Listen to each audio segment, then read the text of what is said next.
First, and most importantly, the one that you probably all know about is the immunoglobulins, which is IgG, and they are antibodies. Và cái yếu tố đầu tiên mà chắc hẳn là nhiều các anh chị biết đến nhất đó chính là cái yếu tố về kháng thể immunoglobulin và được gọi là igG, đúng không ạ? So antibodies give us immunity. They're the same way as a vaccine gives us immunity. Và có thể nói là kháng thể thì cũng giúp cung cấp và nâng cấp cái hệ miễn dịch của các anh chị, hỗ trợ hệ miễn dịch của các anh chị với một cái vai trò tương đương giống như là chúng ta tiêm vaccine mà hỗ trợ cho hệ miễn dịch vậy.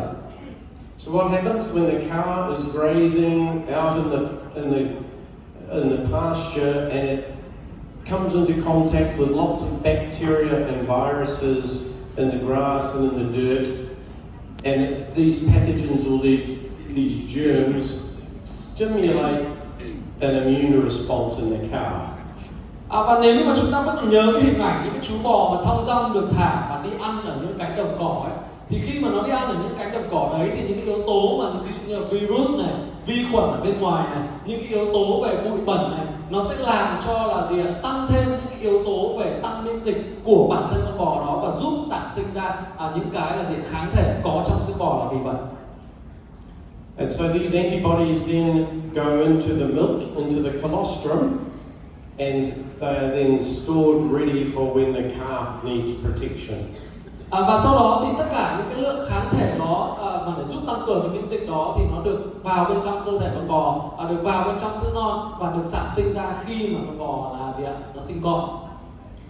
We always make sure the calf gets what it needs before we then take the surplus, because the cow produces more than the calf needs. So we take the surplus and we produce our colostrum product from it. Và chúng tôi luôn đảm bảo rằng là tất cả những cái lượng sữa non mà một con bê con cần thì nó sẽ có đầy đủ. Bởi vì thông thường thì một con bò nó sẽ sản sinh ra cái lượng sữa non nhiều hơn cái nhu cầu của con bê con. Do đó chúng tôi sẽ lấy cái lượng dư ra khi mà con bê con nó không còn cần đến cái lượng đó nữa để chúng tôi có thể thu hoạch. And then when we consume that colostrum, we also get the same immune response and we get the protection from those antibodies, those immunoglobulins. Và điều đặc biệt là khi mà chúng ta sử dụng, khi mà chúng ta tiêu thụ những cái sản phẩm sữa non này vào cơ thể thì nó cũng sẽ giúp sản sinh và giúp cho chúng ta tăng cường được cái hệ miễn dịch của mình. Also in colostrum, apart from the immunoglobulins, are all of these growth factors. Và bên cạnh cái kháng thể đó thì ở bên trong sữa non thì còn có những cái yếu tố tăng trưởng nữa. There's insulin-like growth factor, which is a very important factor for protection against diabetes. Và các yếu tố tăng trưởng mà giống insulin này được có trong sữa non ấy, thì là một trong những cái yếu tố rất là quan trọng và đặc biệt là quan trọng với sức khỏe của những người mà bị bệnh đái tháo đường. There is transforming growth factor, epidermal growth factors for skin, and fibroblast growth factor. Và trong sữa non thì còn có những yếu tố tăng trưởng biểu bì, những yếu tố tăng trưởng nguyên bào sợi v.v. As well as platelet-derived growth factor, which is for also immunity, but for a blood response. Và bên cạnh đó thì có những yếu tố tăng trưởng mà có nguồn gốc từ tiểu cầu để có thể hỗ trợ cho cái việc là chúng ta sản sinh, hỗ trợ cho cái việc là máu ở bên trong cơ thể nữa. So, as well as growth factors, there's also a whole lot of enzymes in colostrum, and some of them are listed here. Vậy thì khi mà chúng ta đã nói xong về những yếu tố tăng trưởng mà có bên trong sữa non thì chúng ta sẽ nói đến những cái enzyme có ở trong sữa non. Lactoperoxidase, that's an enzyme that is antibacterial. Đầu tiên là cái enzyme lactoperoxidase, đây là một cái kháng khuẩn. Hands up if anyone's heard of lactoferrin. Và cái thứ hai, nếu như mà các anh chị đã từng nghe đến cái từ này thì các anh chị có thể giơ tay cho tôi thấy, đó là từ là lactoferrin.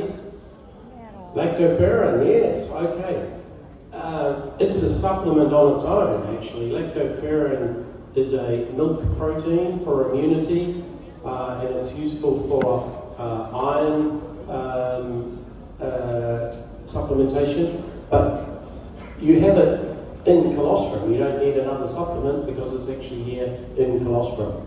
Và với lactoferrin này thì nó đã có sẵn ở trong sữa non, và lactoferrin này là một yếu tố để giúp cho chúng ta điều hòa và hấp thu được cái khoáng chất, đó chính là sắt. In fact, there's 20 times more lactoferrin in colostrum than there is in milk. Và so với cả sữa thông thường ấy, thì sữa non thì có chứa lactoferrin cao gấp hơn 20 lần các anh chị. So it's important for iron absorption. Và đó là cái yếu tố rất là quan trọng trong việc là chúng ta có thể hấp thụ được một cái khoáng chất cần thiết cho cơ thể, đó là sắt. And so is transferrin. Bên cạnh đó thì chúng ta có thể nói đến về transferrin. It binds and helps transport iron. Nó giúp liên kết cũng như là vận chuyển được sắt đến với cả những cái tế bào trong cơ thể. Lysozyme, which destroys bacteria and viruses on contact. Yếu tố tiếp theo đó là lysozyme, giúp cho chúng ta là gì? Tiêu diệt những cái vi khuẩn và virus khi mà nó tiếp xúc. Xanthine oxidase, which releases hydrogen peroxide, which kills bacteria. Một cái yếu tố tiếp theo đó là xanthine oxidase, nó là gì? Giống như là giúp cho chúng ta tiêu diệt vi khuẩn, hình như nếu nhớ không nhầm là hơi giống oxy già các anh chị. Thấy nào? And there's a very interesting thing too about colostrum. It contains protease inhibitors. Protease are enzymes that break down, chop up, and digest protein. But colostrum contains some inhibitors of those. Và ở trong sữa non thì cũng có một cái yếu tố khá là thú vị, đó là cái chất ức chế protease là giúp cho chúng ta là gì? Ngăn cản cái quá trình tiêu hóa sữa non ở bên trong ruột của cơ thể. So this is part of the reason why colostrum survives the acid stomach and the digestion in the stomach and still works in humans. Và do đó đấy cũng là cái lý do vì sao mà sử dụng những cái sản phẩm sữa non thì riêng cái sữa non thì nó cũng có thể sống một phần nào đó trong những cái môi trường axit khi mà đi qua dạ dày hay là đi qua ruột. The last one on the list here is lactalbumin, which raises brain serotonin levels, which improves the mood. No wonder we feel so good when we take colostrum. Và một cái yếu tố tiếp theo mà cũng vô cùng thú vị đó là lactalbumin này để tăng cái serotonin trong não để giúp cho chúng ta cải thiện tâm trạng. Và tôi có thể nói là nếu như mà các anh chị sử dụng cái sữa non hàng ngày ấy, thì cái tâm trạng của các anh chị sẽ luôn luôn vui vẻ, sẽ luôn luôn phấn chấn, đúng không ạ?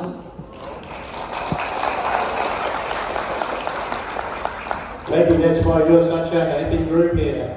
Và nếu như mà chúng ta nhìn vào những gương mặt của những người xung quanh thì chúng ta có thể hoàn toàn đảm bảo điều đó mà, đúng không ạ? Colostrum also contains cytokines. These are immune regulating chemical messengers that help the cell-to-cell communication in the body.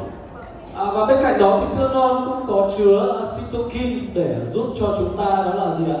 Nó giống như là giúp cho những cái tế bào nó có thể giao tiếp được với nhau. Cytokines boost T-cell activity and antibody production. Và cytokine này thì nó cũng tăng cường những hoạt động của tế bào T và sản xuất ra thêm những kháng thể trong cơ thể. The leukocytes stimulate production of interferon, which slows down viral reproduction. Cùng với đó thì trong sữa non cũng sẽ có chứa là gì ạ? Bạch cầu để giúp cho kích thích sản xuất những cái là gì? Interferon và làm chậm quá trình sinh sản của những cái virus vi khuẩn. And the lymphokines, these are antiviral chemicals. Một cái yếu tố nữa là lymphokine để giúp là như là một cái hóa chất để chống lại những cái virus và những cái tác nhân bên ngoài. And the interleukins they regulate the immune response. Và interleukin giúp cho chúng ta là gì ạ? Điều chỉnh cái thời gian cũng như là cái cường độ đáp ứng lại miễn dịch trong cơ thể. I'll just touch on this point a bit more because it's really important when you think about colostrum. Và bây giờ thì tôi sẽ nói sâu hơn một chút bởi vì là nó rất là quan trọng khi mà chúng ta nói đến được những cái là gì tầm quan trọng của sữa non. A lot of people think of colostrum as an immune booster. It's going to boost your immune system. Có rất nhiều người thì nghĩ đơn giản là gì sữa non giúp cho chúng ta tăng cường, giúp cho chúng ta ngay lập tức là gì đẩy mạnh tăng cường cái hệ miễn dịch của mình. But the problem is, if the immune system gets overactive, then you also get a lot of autoimmune diseases. Nhưng mà có một cái điều đó là gì khi mà cái hệ miễn dịch của chúng ta giống như là nó tăng cường, nó giống như là hoạt động một cách quá đà thì nó cũng sẽ không tốt. But actually, colostrum has been shown to be helpful for people with autoimmune diseases. Colostrum has actually been shown to be helpful for people with autoimmune diseases.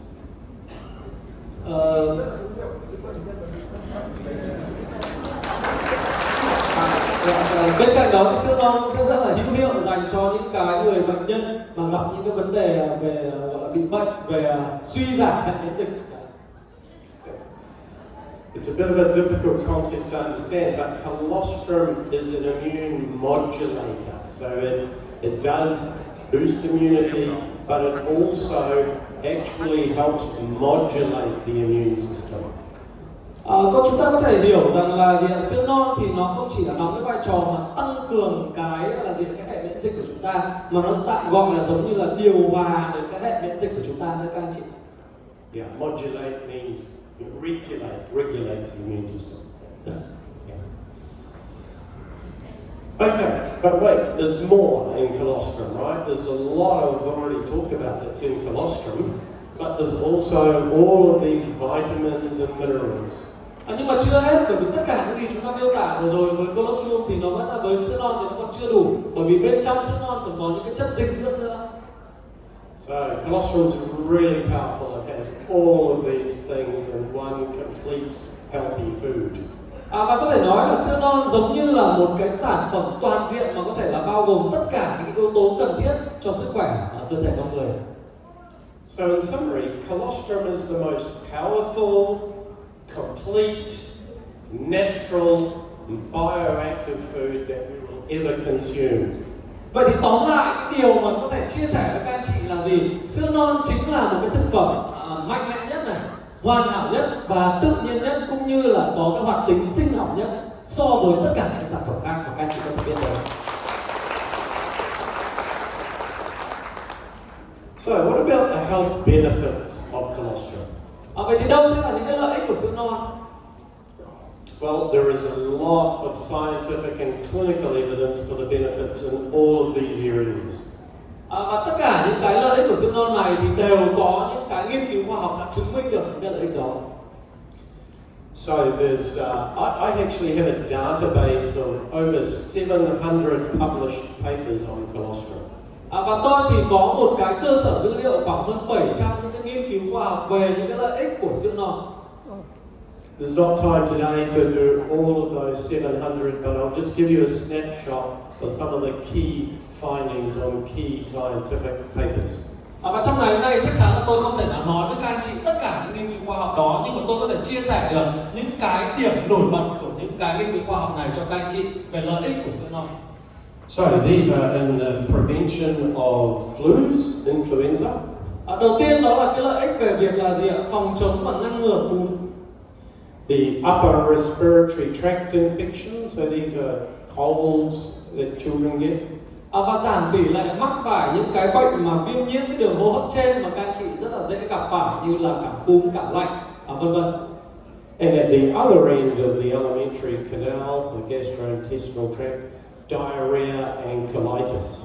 Và một trong những cái nghiên cứu khoa học nữa thì cho thấy rằng là sữa non có tác dụng trong việc điều trị và phòng ngừa cái bệnh tiêu chảy nữa.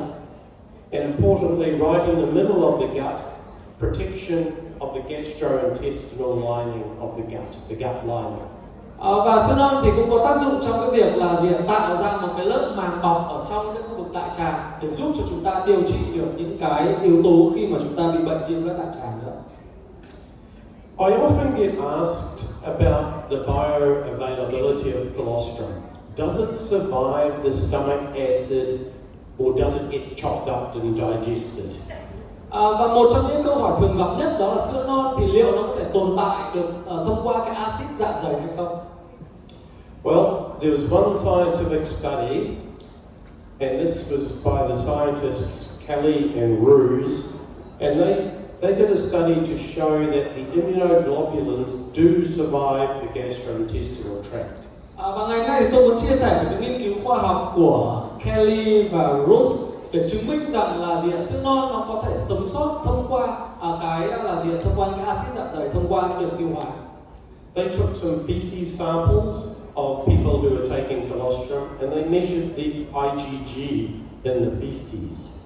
Và họ đã làm những cái nghiên cứu khoa học này và đo được những cái là sự sống sót của kháng thể thông qua đường tiêu hóa bằng một cái cách phép đo xem là trong phân của những cái người mà được nghiên cứu này thì còn tồn tại gọi là cái kháng thể hay không.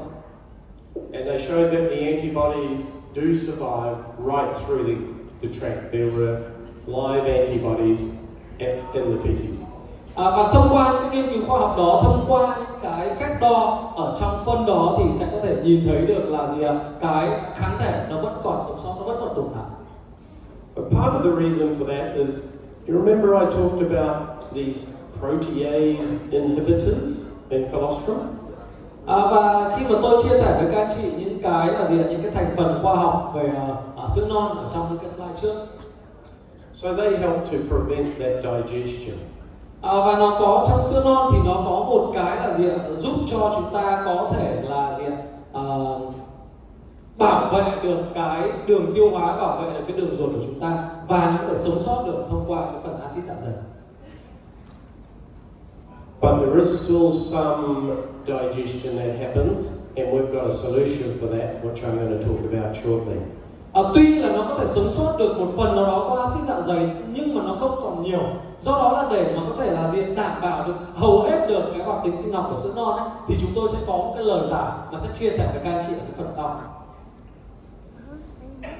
This next study was a study in Italy in 2007 where they compared colostrum to the flu vaccine.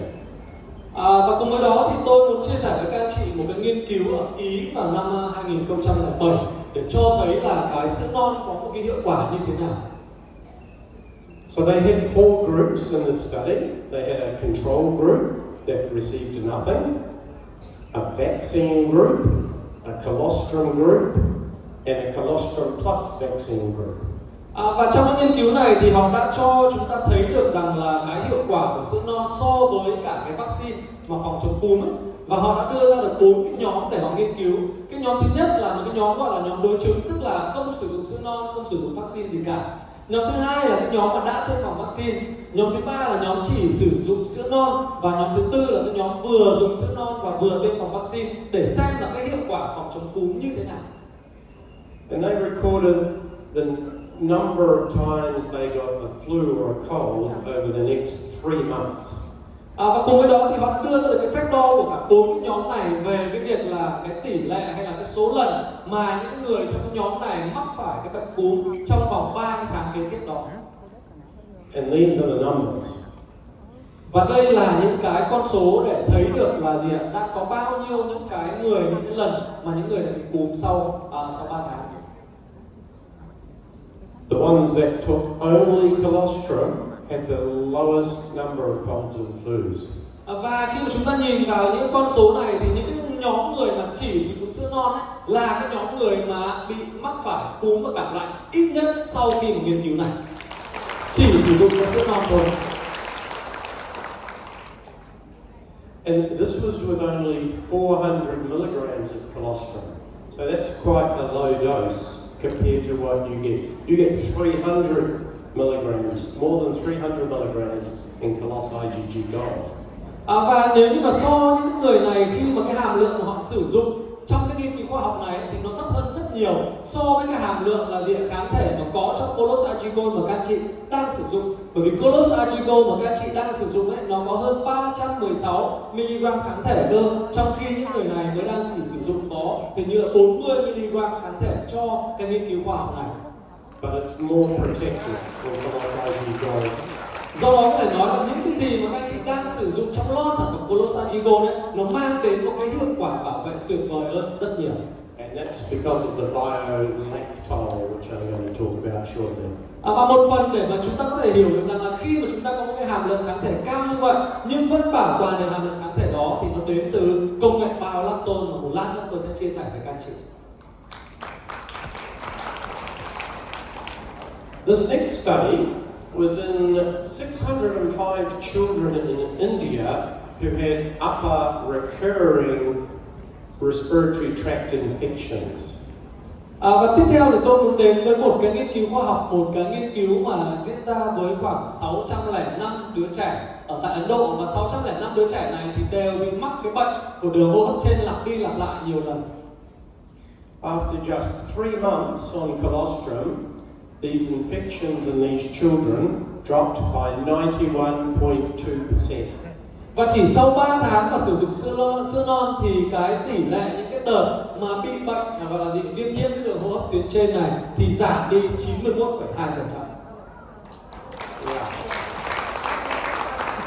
This is actually very important because remember Mr.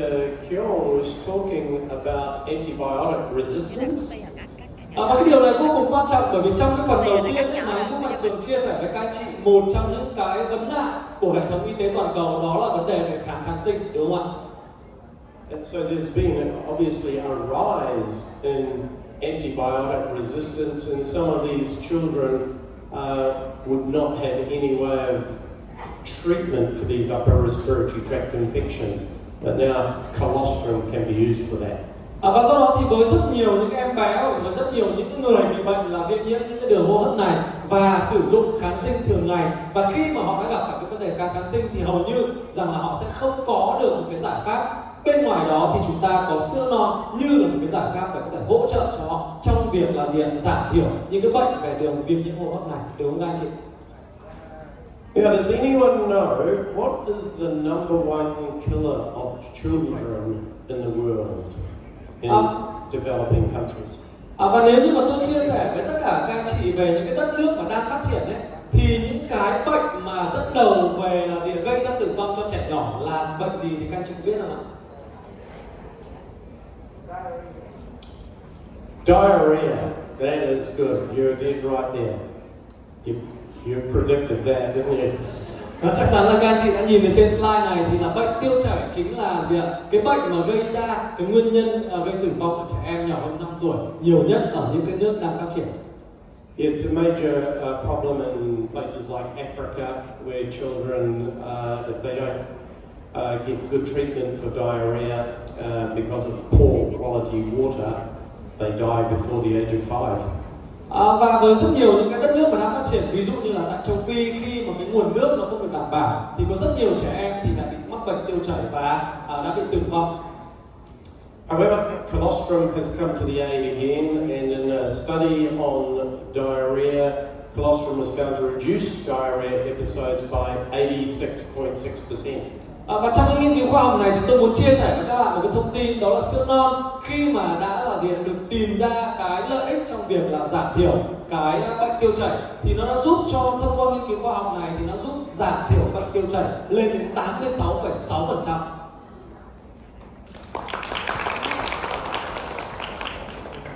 Now, this is a really important aspect that a lot of people don't realize with colostrum, and that's the benefit to the gut.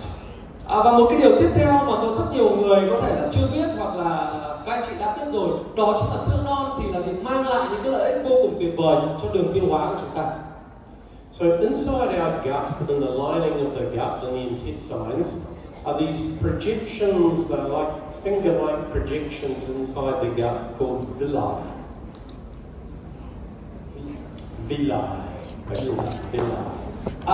Giống như là nếu như mà chúng ta nhìn vào cái hình dạng của cái dạ dày của chúng ta, cái bao tử của chúng ta, thì nó giống như là một cái hình chữ V. Nếu như mà chúng ta đặt cái ngón tay, đúng không ạ, nếu mà xoay nó ngang thì nó hơi giống một chữ V, đúng không ạ? You know, the inside the intestines, the lining of the gut has these projections all the way through. Yes.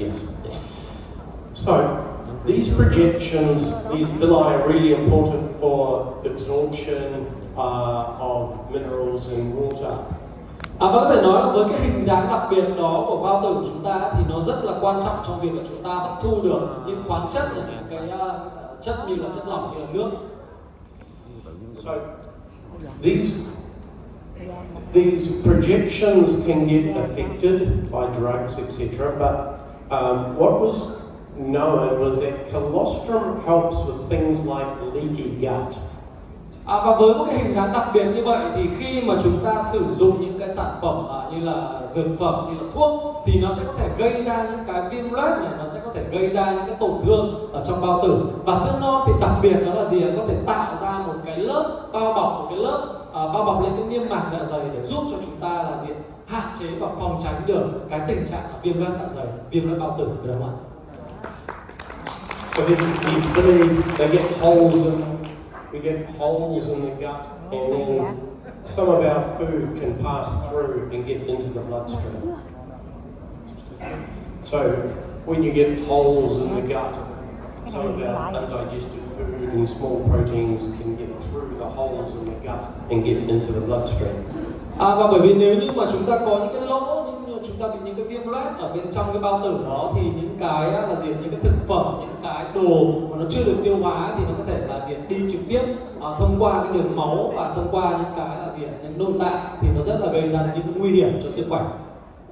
So this is the cause of things like allergies. If we have an allergy, a food allergy, or if we get an immune response to something that we've eaten, it's because of things getting through the gut and into the bloodstream.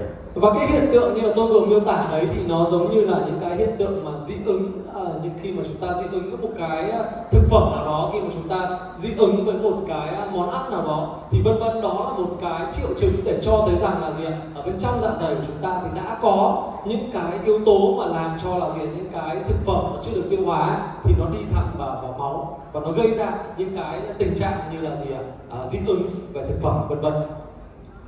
But what they showed that all those growth factors that I talked about in colostrum, all those growth factors, they help to seal those holes.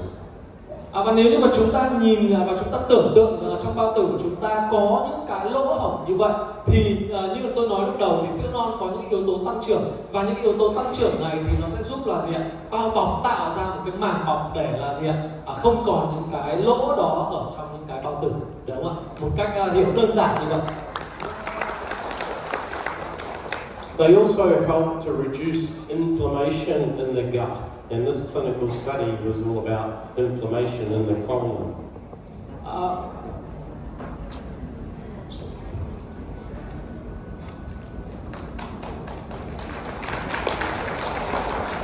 that the right slide? Ulcerative colitis. So yeah, there was 62.5% of the subjects in this study had reduced ulcerative colitis.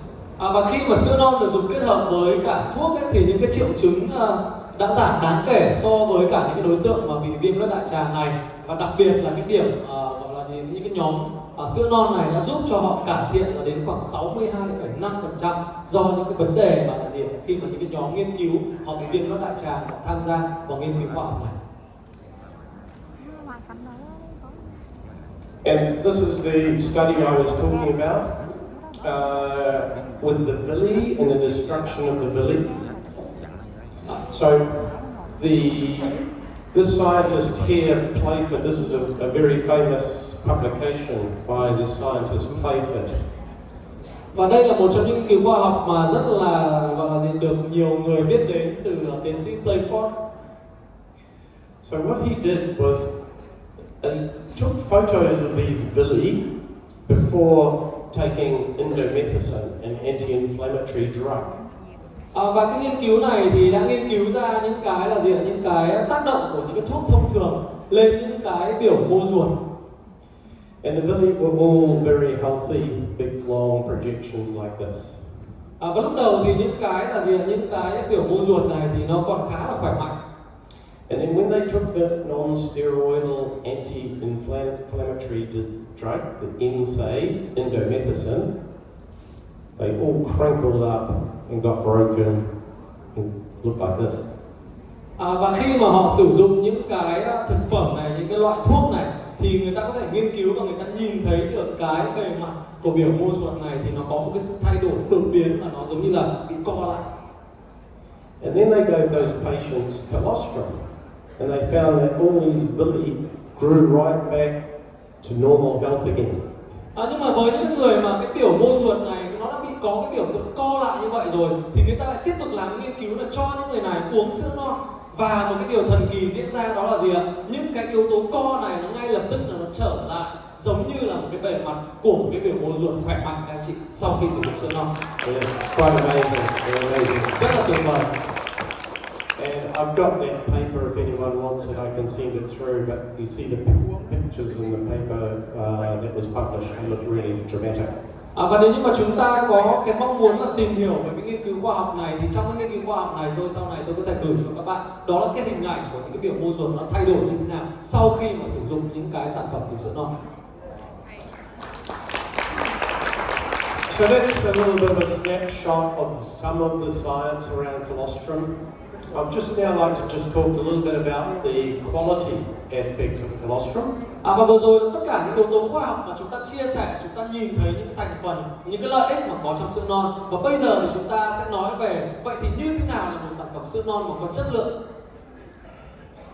So when looking for a really good source of colostrum, we felt there were 6 main criteria. Và khi mà chúng ta nói về phẩm chất của sữa non, cái tiêu chuẩn chất lượng của sữa non thì nó sẽ có 6 cái tiêu chí. So number one, obviously, a very high level of igG, 20%. Cái điều đầu tiên đó là gì ạ? Một cái sản phẩm sữa non chất lượng là phải có cái mật độ igG cao và tối thiểu là mức 20%.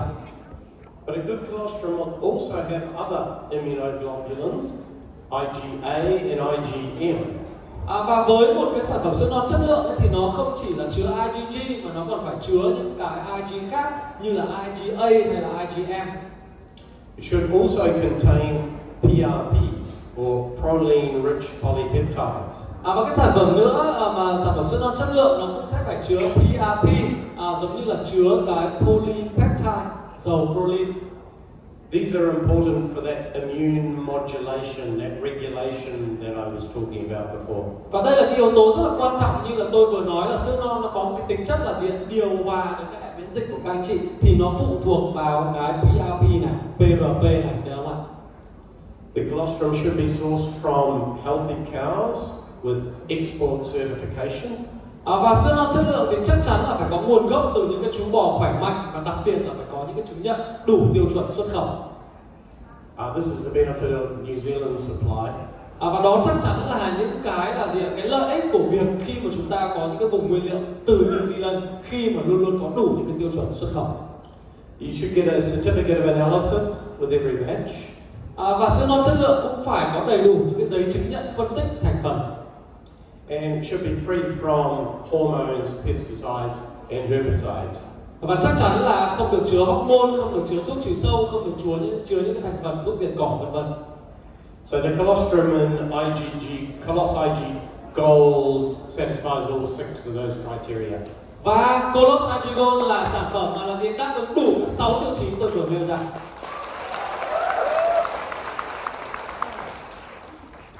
So a little bit of a touch on future development pathways for colostrum, research and development. Vậy thì tôi sẽ tiếp tục nói với các anh chị về những cái là gì? Những cái nghiên cứu cho tương lai, những cái sự phát triển cho tương lai. There's a range of applications we're working on that could result in exciting products for you. Và các anh chị có thể nhìn thấy được cái biên độ mà chúng ta sẽ có thể phát triển, chúng ta sẽ có thể làm ra những cái sản phẩm mới trong tương lai như thế nào. This slide just highlights that there are multiple categories: oral hygiene, nutritional supplements, drugs, and cosmetics. Và trong cái slide này thì tôi mới chỉ đưa ra cho các anh chị một số những cái phân loại, một số những cái sản phẩm khác nhau như là vệ sinh răng miệng này, như là thuốc này, như là thuốc đặc trị, sản phẩm của trẻ sơ sinh, mỹ phẩm vân vân. They all have different times to market and different investment requirements for development. Và để chúng ta có thể tạo ra được những cái sản phẩm như vậy thì nó sẽ luôn luôn là có một khung thời gian nhất định, có một cái là gì, một cái khoản đầu tư nhất định để chúng ta có thể tạo ra được từng cái dòng sản phẩm sẽ có những cái mức độ khác nhau. But we've got a team of scientists who are working on bringing some exciting new products to you much sooner than these time frames. Và nhưng mà tôi muốn chia sẻ với các anh chị là nếu như mà chỉ nhìn vào những con số này thì các anh chị sẽ thấy rất lâu mới có thể sản xuất ra được một cái dòng sản phẩm. Và do đó ở tại New Zealand thì đội ngũ nhà khoa học của chúng tôi đang có khoảng 10 người và đang làm việc hết công suất để có thể rút ngắn được cái thời gian này và đưa ra thị trường những cái dòng sản phẩm tuyệt vời nhất trong tương lai đến với các anh chị. In fact, because of my extensive formulation and manufacturing experience, we already have a number of concepts all ready for trial. Bởi vì bản thân chúng tôi là những cái nhà nghiên cứu khoa học mà đã có đầy đủ những kinh nghiệm, đã có đầy đủ những cái nghiên cứu khoa học, và sau đó thì chúng tôi sẽ có thể rút ngắn được cái thời gian mà phát triển sản phẩm này để mang đến những cái sản phẩm chất lượng cao trong một cái khung thời gian mà đáp ứng được nhu cầu của thị trường. So stay tuned for more news soon. Do đó là gì? Hãy chuẩn bị cho những điều tuyệt vời đang sắp tới với tất cả các anh chị.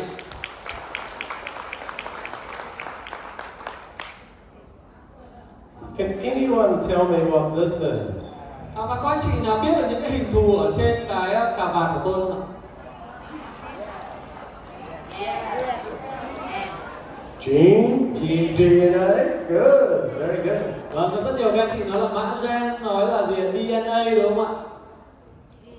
Now the reason I'm talking to you about DNA is because one of the most exciting application areas in dietary supplements is this area of epigenetics. Và một trong những cái yếu tố, một trong những cái mà phần mà tôi muốn chia sẻ với các anh chị dành cho những dòng thực phẩm bổ sung, dành cho những cái dòng sản phẩm mà có thể là gì hỗ trợ cho sức khỏe về cái yếu tố về kiểm soát mã gen. So epigenetics, two words. Epi means on top of, and genetics is obviously the gene. Và chúng ta sẽ nói đến một cái cụm từ đó là epigenetic, và epigenetic này thì nó giống như là kiểm soát ở trên những cái mã gen ở trong cơ thể vậy. So we now know that sitting on top of our genes are switches that can be turned on and off depending on triggers such as nutrients that we eat. Và nếu như mà chúng ta nhìn vào những cái chuỗi DNA, cái chuỗi mã gen ở trong cơ thể của chúng ta ở trong hai đầu, thì chúng ta tưởng tượng rằng là nó sẽ luôn luôn có những công tắc để là có thể bật hoặc là tắt cái công tắc đó, và để bật hay là tắt cái công